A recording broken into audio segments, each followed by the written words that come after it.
Robert Duvall was waiting for a haircut in a small Virginia barbershop when he heard the barber tell a young man something that wasn't true. He didn't interrupt. He didn't correct anyone. He waited until the young man stood up to leave, and what he said in the next 40 seconds changed the direction of that man's life. It was a Saturday morning in March 2004, and the barbershop on Main Street in Washington, Virginia, had 2 chairs, a radio playing low country music, and the particular quality of a room that has been occupied by the same man for a long time, and shows it in every detail. The photographs on the wall, the specific placement of the combs in the blue solution, the way the barber moved around his chair without looking at his feet because his feet already knew where to go. Robert Duvall had been coming to this barbershop for years, and Pete Granger had been cutting his hair in the same chair with the same unhurried competence since sometime in the early 90s when Duvall had first driven past on a Saturday and decided, on an impulse he has never explained, to stop. The shop had been the same then as it was now. Some places are like that, fixed points in the changing world, operating by the same logic they have always operated by, indifferent to the pressure to become something different. Not every week, he was not always in the county, but often enough that the barber, a man in his 60s named Pete Granger, knew how he liked his hair and did not ask. This was one of the things Duvall valued about Pete's shop. Nobody asked unnecessary questions. Nobody performed a service. The haircut was given and received, and that was the transaction, and it suited him. He had arrived at 9:15 to find Pete occupied with another customer. The shop smelled of talcum powder and the particular hair tonic that Pete had been using since the 70s, and that Duvall associated, the way smells work, with a specific quality of unhurried Saturday morning that had become harder to find as the years went on. He liked this shop for reasons he had never needed to articulate, which was itself one of the reasons he liked it. He took the waiting chair by the window, picked up a magazine he did not intend to read, and waited. The customer in the chair was a young man, mid-20s, Duvall estimated, with a specific combination of nervous energy and forced composure that people bring to conversations they have been rehearsing. He had clearly come to Pete's not only for a haircut. He had come because Pete Granger had been in this town for 40 years and knew things, the specific kind of things that accumulate in a person who has stayed in one place long enough to watch multiple generations of the same families make their decisions and live with the results. Pete had seen sons follow fathers into the wrong work and spend 30 years regretting it. He had seen daughters leave for cities and come back changed in ways the town couldn't absorb. He had seen people stay when they should have gone and go when they should have stayed, and the accumulated weight of all of that observation had given him something that felt, from the outside, like wisdom. And the young man had a question that required the kind of knowledge that 40 years in one place produces. Pete had known Ryan since the boy was in high school, knew his father, knew the family's land on the east side of the county, had cut Ryan's hair through the awkward years and the better ones that followed. Ryan trusted him the way young people trust the adults who have known them across time, which is a specific and not entirely rational form of trust, but a real one. The question, which emerged gradually over the first 10 minutes of the haircut, was this. The young man, his name was Ryan, Pete called him Ryan, had been offered 2 jobs. One was in Charlottesville at an architecture firm doing drafting work. It was steady, paid reasonably, and required him to stay in Virginia. The other was in Chicago at a smaller firm, doing more creative work but paying less and requiring him to move somewhere he had never been, away from his family and the life he knew. He wanted to know what Pete thought. Pete Granger had opinions. He was a man who had lived his entire life within 30 miles of where he was born, and he had found that life full and sufficient, and he drew from that experience a set of conclusions about the value of staying close to what you know that were not wrong exactly, but that were specific to Pete Granger and not necessarily transferable. Chicago's a hard city, Pete said, working the scissors. Cold, expensive, you don't know anybody up there, and the work might not be what they say it is. Small firms make promises they can't always keep. The Charlottesville job is guaranteed. You know Virginia, your family's here. Ryan nodded. He was listening with the particular attention of someone who has already made a decision and is looking for permission to make it. If it was me, Pete said, I'd take the sure thing. Ryan nodded again. Duvall set down the magazine. He had been watching Ryan's face during Pete's answer. Not intrusively. He was across the room and Ryan was looking at Pete, but with the peripheral attention of someone who has spent 50 years watching people receive information and has learned to read the specific quality of a person's stillness when they are hearing something that is confirming what they already wanted to believe, rather than something that is actually true. Ryan's stillness was that kind. He was receiving Pete's advice as permission, and the permission was not Pete's to give. He had not intended to involve himself in this conversation. He had come for a haircut. The conversation in the chair was not his business, and the advice Pete was giving was not malicious. It was honest. It came from genuine experience, and it was the advice that Pete Granger would have given himself at 25, and that had served Pete Granger reasonably well.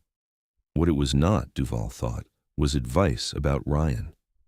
Pete had given Ryan the map of Pete's life and called it directions. This was not a failure of character.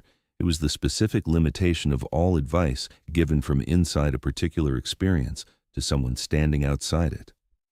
Pete knew what staying had cost him and what it had given him, and he had done the honest arithmetic of his own life and arrived at a conclusion that worked for Pete's life. He had no way to do Ryan's arithmetic because he did not have Ryan's variables. Nobody in that barbershop had Ryan's variables except Ryan, and Ryan was 25 years old and did not yet know how to trust them. He knew nothing about Ryan.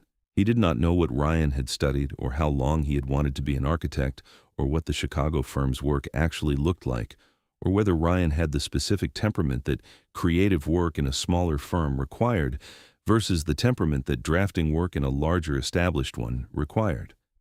He did not know what Ryan's financial situation was, or what his parents' expectations were, what had happened in his life to make him the kind of person who needed permission rather than advice. He knew only what he had heard in 15 minutes, or what specifically the Chicago firm was asking him to do, or what it would mean to him in 10 years to have taken the safe job or the harder one.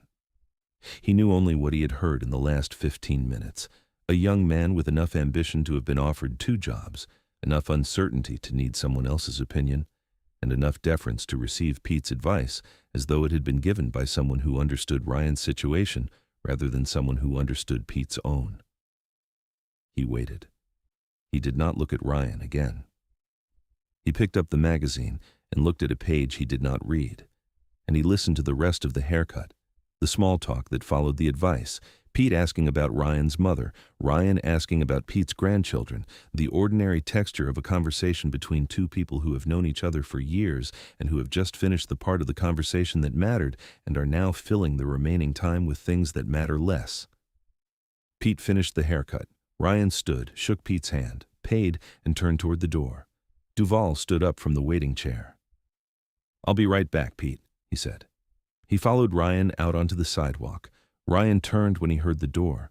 He looked at Duvall with the mild surprise of someone who is not expected to be followed out of a barbershop.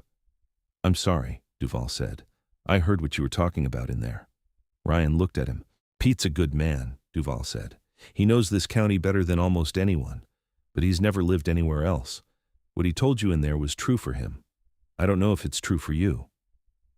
Ryan was quiet for a moment. He was looking at Duvall with the expression of someone deciding how to receive an unexpected intervention from a stranger, whether to be defensive or open, whether to hear it as criticism of Pete or as something separate from that.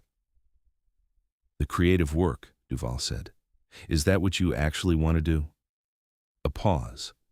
"Yes," Ryan said. "Then the Charlottesville job won't give you that. Not now, maybe not ever. The safe thing and the right thing aren't always the same thing." He paused. "That's all I wanted to say." He went back inside. The bell above the door made its small sound.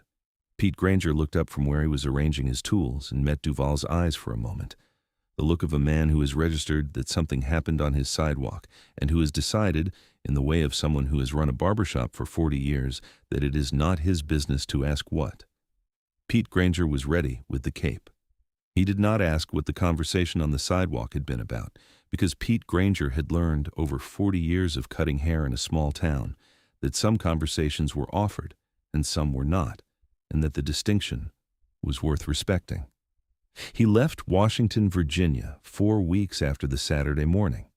He packed his car with the deliberate efficiency of someone who has made a decision and is executing it before the decision has time to become uncertain again. He did not tell his parents about the man on the sidewalk. He told them he had thought it through and the Chicago job was the right one. His mother asked if he was sure. He said he was. His mother said she hoped so. It was the kind of conversation that families have at the edge of a departure, honest in its worry, unable to say the full thing, ending in a silence that stands in for everything that isn't said. He drove to Chicago in a car with too much in it and arrived on a Wednesday afternoon in April and found his apartment and stood at the window looking at a city he did not know. He said he was. He's been in Chicago for 20 years. He is not famous. He has not appeared in any magazine or received any award that required him to give a speech. He is a man who goes to work every morning and does work that matters to the people who use the buildings he helps make, and who has spent 20 years becoming very good at something he actually wanted to do, and who considers this, on the whole, a life well directed. He is now a senior architect at a firm that has built 4 public libraries, 2 community centers, and a school in a neighborhood that had not had a new building in 30 years. He did not know who the man on the sidewalk was until 6 months after the conversation, when he mentioned the story to a colleague who recognized the description. He went back to Washington, Virginia once, about 3 years later, for a weekend. He went to Pete's Barbershop on Saturday morning, as he always had. Pete was still there. The shop was the same. The photographs on the wall were the same. The blue solution held the same combs. He did not mention the sidewalk conversation. Pete did not ask. He has told the story many times since. He tells it the way people tell the stories that arrive at exactly the right moment, with a specific quality of attention, as if the details still matter because they do, as if the 40 seconds on the sidewalk are still happening somewhere and always will be. He ends it the same way every time. He said the safe thing and the right thing aren't always the same thing. A pause. I already knew that. I just needed to hear someone say it out loud, and I needed to hear it from someone who had nothing to gain from saying it, someone who was just passing through the same Saturday morning I was passing through, and who noticed something and said the true thing. Another pause. That's all it was. That was everything. Pete Granger retired in 2019. The barbershop on Main Street is under different ownership now. A younger man who kept the 2 chairs and the photographs on the wall and the blue solution with the combs, because some things in a room are structural even when they appear to be decorative. Pete lives 4 miles outside of town on the same land his father worked.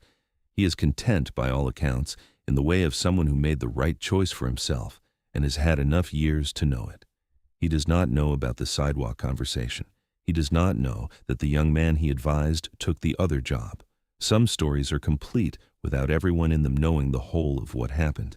This is one of them. If this story reminded you that sometimes the most important thing anyone can do is say the true thing to a stranger on a sidewalk, subscribe, leave a comment, and hit the notification bell. More stories about who Robert Duvall really was in the moments nobody planned are coming every single week.